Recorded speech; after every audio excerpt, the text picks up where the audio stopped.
Bounties are some of the most important metrics in the series, showing threat level, narrative importance, and to a large degree strength. So in this video I want to go over every major bounty by the end of the series and give a reasoning for each one. By major bounty I mean every bounty that will be over 1 billion berries. If a character you believe should be on the list isn't here, it means that I don't think their bounty will change by the end of the series if it's already over 1 billion. This video is made with the assumption that the Navy starts issuing bounties instead of the world government. Starting off the list is going to be Luffy. Luffy will become the Pirate King, destroy the world government, and has a lot more achievements to rack up between now and the end of the series. I believe his bounty could be in two different ranges, with the first one being 5.6 billion. This would see Luffy accomplish the Gomu number gag and have him surpass Roger's bounty, but in my opinion, if that's the case, the difference between his and Roger's bounties would be too tiny for the amount of feats Luffy will achieve compared to Roger. So I actually would like to flip it and have it be 6.5 billion instead, making it an accurate showing of his threat level and keeping the pun somewhat as it's now flipped. It is possible the Navy keeps his bounty lower since his threat level to them would be lower than it is to the world government, which would make his bounty lower in the new system despite it actually being way higher in terms of what he deserves. Luffy's end of series bounty could either be 5.6 as a conservative estimate and to match the number gag, or 6.5 being what he should actually be worth by the end of the story, as he would be the most powerful pirate in all of history. Next up is Zoro. By the end of the story, Zoro will be the world's greatest swordsman, having defeated Mihawk, and would be recognized as Luffy's right-hand man and his strongest ally.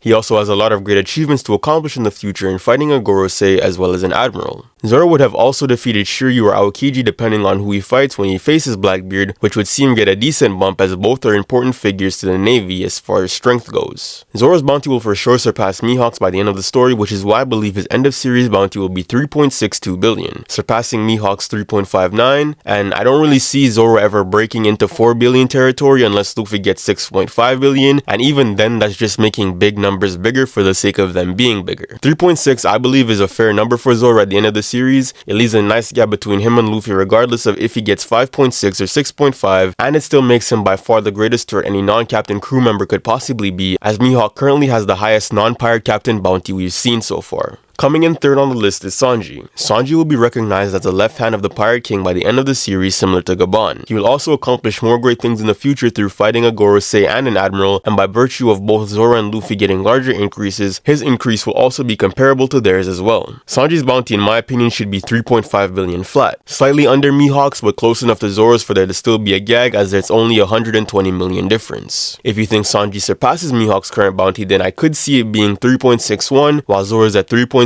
which would be the more hilarious option for them to constantly fight over, as the difference is only 1 million. In my opinion, however, 3.5 is more than enough for Sanji. It would place him in the bracket of the highest non-captain bounties, with him just being 90 million shy of Mihawk. Moving on, we now have Jinbei. Jinbei is currently over Sanji in terms of bounty, but despite this, I don't see his increases getting much higher. Jinbei probably won't accomplish nearly as much as Sanji or Zoro will in the future, but I do think by virtue of being viewed as one of Luffy's top dogs, his bounty should get a bit higher. I think he caps out at 1.6 to 2 billion despite this, however. I think Jinbei's end of series bounty should still be below what Blackbeard was when he started out as an emperor, which is 2.2, but above what Crocodile is currently sitting at right now, which is 1.9. Jinbei can easily get another 500 million increase regardless of what he does, which is why I have 1.6 being the lower end, despite thinking he could actually get to 2 billion since he's currently at 1.1. Jinbei, despite what the community says about him, is still a respectable member of the crew and one of the more important combatants on the Straw Hats, so I believe his end of series bounty should be closer to 2 billion, but if Oda really sidelines Jinbei, it's possible that he caps out at 1.6. Usopp is someone I think will definitely get at least a billion by the end of the story based off his narrative trajectory. Depending on what he does in Elbaf, he may get a raise that puts him close to a billion since he's already at 500 million. He's set up in the future to surpass his father and Van Augur, both who I already believe have bounties well over a billion, with Yasopp being on the higher end of the two. I don't think Yasopp's bounty is going to be any higher than 2 billion, however, even if the red-haired pirates have the highest bounty spread among the Yonko crews, with Yasopp being mentioned by name as a top dog. I think Usopp should be in the same range as Jinbei end of series, being either higher or lower depending on how he performs in Elbaf. I do have an analysis video planned for Usopp to go over what he could do in the future, so if you want a deeper explanation, you can stay tuned in for that.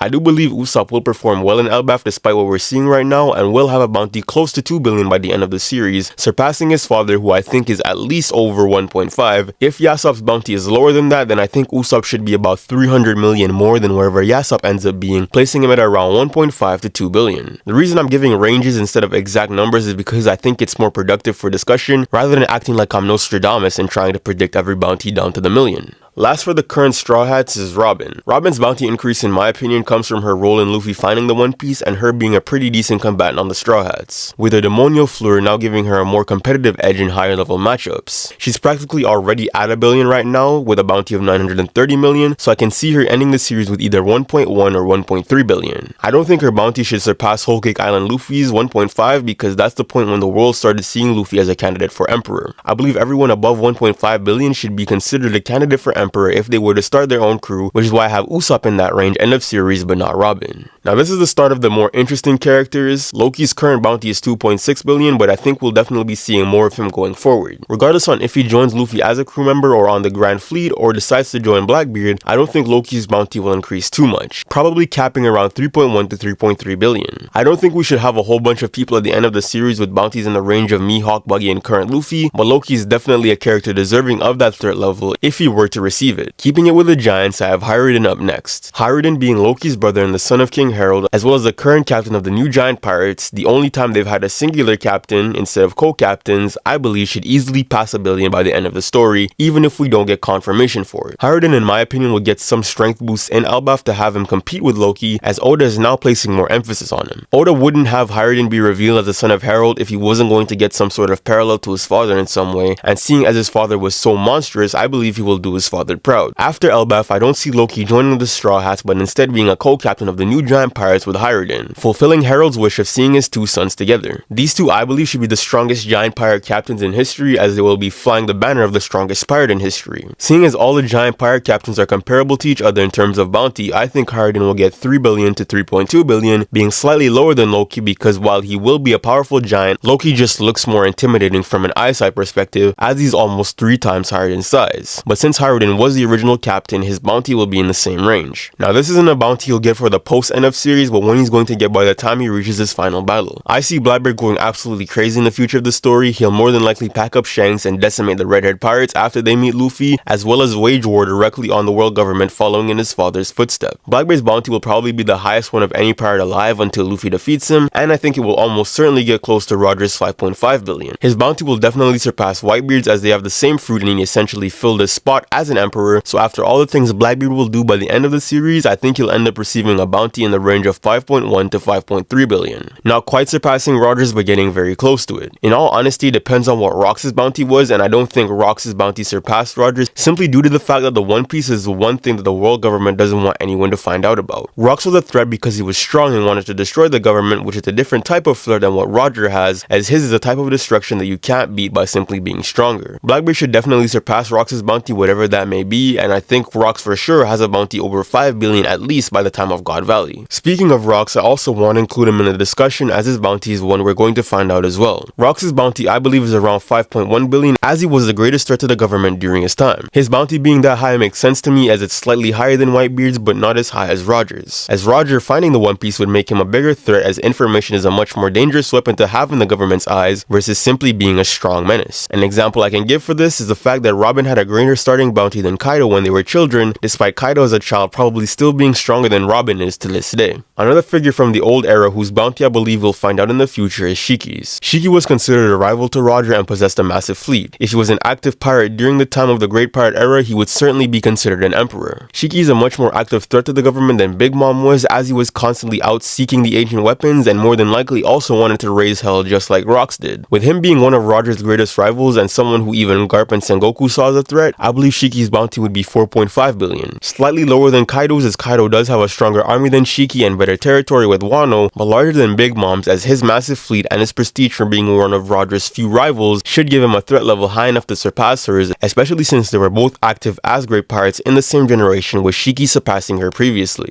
Coming back to the current generation is Yamato. Yamato isn't someone who currently has an active bounty as far as we know, but due to being Kaido's daughter and someone with immense strength as well as possessing Conqueror's Haki, she should have an insanely high bounty once she does get one. Her conflict with Greenwood would definitely let the government know that she is a valid powerhouse, but I don't think the bounty they give her will be as high as 1.5 billion despite her being that strong. I think she should be in the same ballpark as where King's bounty currently is, simply because of the fact that Yamato is a complete unknown to the government and they more than likely don't know she's Kaido's daughter. Correct me in the comments if I'm wrong. If Yamato allies herself openly with Luffy as part of the Grand Fleet, I can see her getting 1.3 to 1.4 billion, and if she does actually join the crew, I could see her maybe cracking the 1.5 margin, but not by much much, possibly getting to 1.7 at the most since she doesn't have a long pirate career to draw threat level from. While bounties do correlate with strength to a large degree, there is more to it than just being strong. Seeing as Yamato has no pirate history to draw from, her bounty won't be crazy high despite the fact that she's an insane powerhouse since it would be her starting bounty. Next up on the list is Sabo. Sabo is a character that's kind of weird for me to place a bounty on because the thing he has a bounty for won't exist by the end of the story, that thing being the Revolutionary Army. Sabo in my opinion might get his bounty either rescinded or nullified by the new system because the new naval forces would be able to acknowledge that the world government was something that needed to be put down by the end of the story, meaning the revolutionaries would have actually been carrying out a form of justice instead of doing it for the sake of their own personal satisfaction, unlike what the pirates do. However, this is a bounties video, so in the case that Sabo does get an end of series bounty, I think it will be 3.5 to 4 billion. Sabo is the current frontrunner of the revolution and his boss Dragon has the highest bounty in the story as of right now. Sabo getting 4 billion or even surpassing it doesn't seem crazy to me, especially if Dragon ends up being taken out before the end of the story, causing Sabo to lead the revolution to its end. If Sabo does become the main face of the revolution while the story is still ongoing, his bounty raise would make more sense to be 4 billion, but if it's just a series of raises post the end of the story, 3.5 should be where he maxes out at since he has no army to lead anymore, becoming a Mihawk type figure or just joining the Grand Fleet as possibly its leader / main commander. Now that Shanks is making his move and actively gunning for the One Piece, I think the world government will increase his bounty. The reason for him getting the increase now would be that him demolishing the Kid Pirates after Wano would signal to the government that Shanks is now going after the poneglyphs, as they can logically assume that Kid being in an alliance with Luffy and taking out Big Mom would lead to him getting something out of it which would help him get closer to the One Piece, that thing being a poneglyph rubbing. Shanks' raise would put him at 5 billion flat or end out at 4.8 billion, surpassing every current emperor but not hitting the level of Whitebeard or Rocks. Shanks' bounty being that high would then trigger Blackbeard's bounty raise after defeating him. Buggy in my opinion will be seen as Luffy's Whitebeard by the end of the story. I don't think he'll ever be revealed as a fraud to the rest of the world and will just ride the hype for the rest of his life. Buggy will more than likely end up being one of the only great pirates from this generation that will still be a great pirate in the future generation, and because of that I believe it will reflect in the bounty he receives by the end of the story. Buggy will take credit for having one of the strongest crews in histories and lasting through the final war, and I guarantee that there are many more things that Buggy will take credit for later in the series that will seem absolutely insane, and I wouldn't be surprised if he's claimed as a bigger legend than even Whitebeard. I can easily see Buggy cracking the 5 billion mark as well, especially if Shanks gets there since they're both considered rivals in the One Piece world.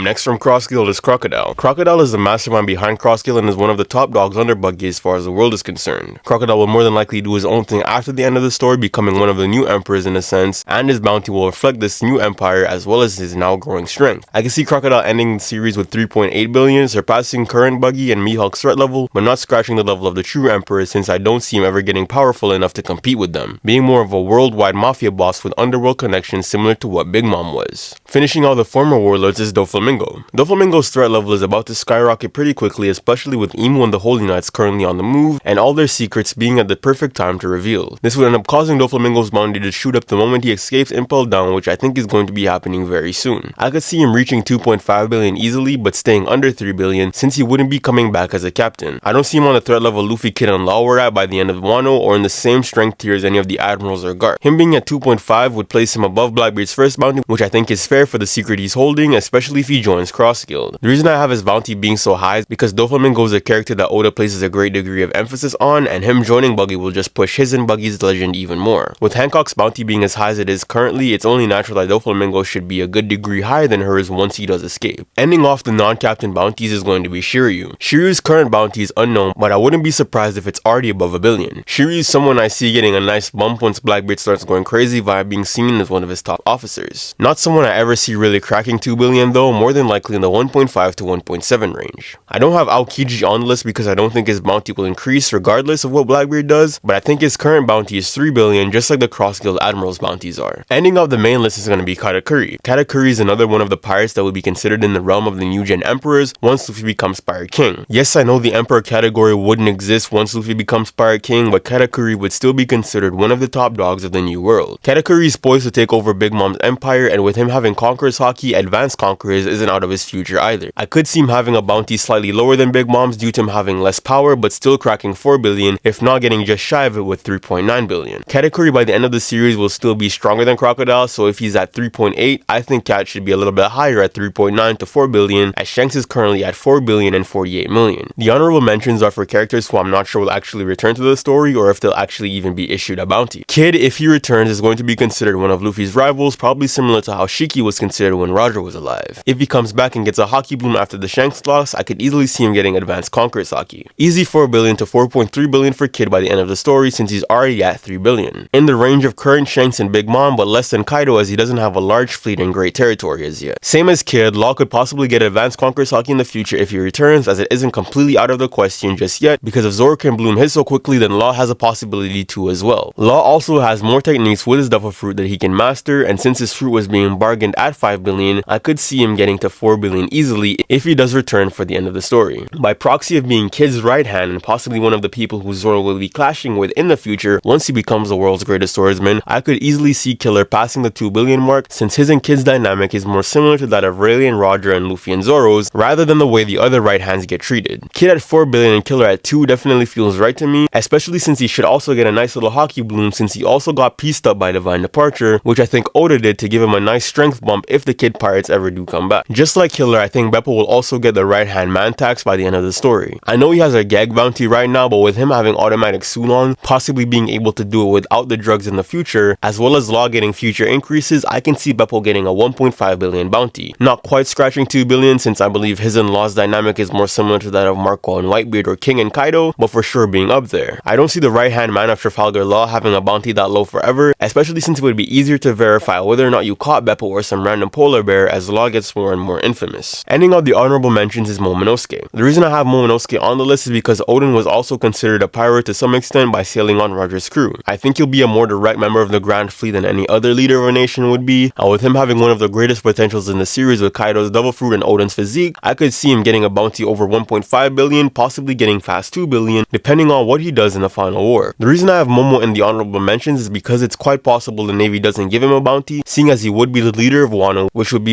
an open nation and one of the most powerful ones. The world government can put bounties on the heads of leaders like they did with Harold since the country isn't affiliated with them, but the Navy itself placing a bounty on the Shogun of Wano's head just seems kind of crazy to me. This is a video I really wanted to make because we always talk about the Straw Hats whenever bounty discussions come up, so I wanted to give some love to the characters that will end up being important in the future and stir up some speculation concerning them. Let me know what you guys think. Are there any bounties you disagree with? Any that I missed? Should some be higher? Should some be lower? Or do you think that some won't even be changed at all? If you stayed to the end of the video and enjoyed it, drop a like and make sure you subscribe to get some more high quality One Piece content. I'll see you in the next video. Peace.